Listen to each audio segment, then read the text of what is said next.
Welcome to Not Milk Never Milk. Subscribe if you're lactose intolerant. In this video, I will show how to connect to Supabase. Start by creating a Supabase project, grab your anon or service role key, and note the project URL.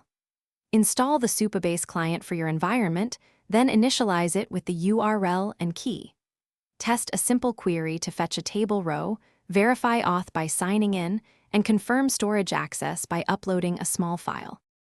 To set up the client, pick the official SDK for JavaScript, Python, or another supported runtime, then install it. Store your project URL and anon key in environment variables to avoid exposing secrets.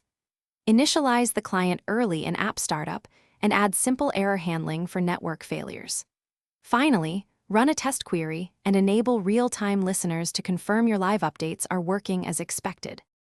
If you're enjoying this, please subscribe and like to help us keep making useful content. Quick recommendation: use leak-proof containers for meal prep. They prevent spills and free up mental space when coding long sessions. I picked these containers because they stack well and seal tightly, which is perfect while testing deployments.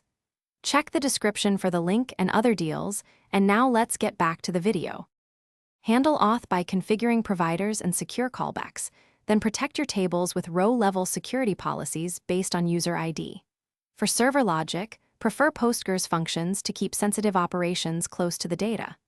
Use Supabase storage for assets, toggling bucket privacy, and generating signed URLs when needed.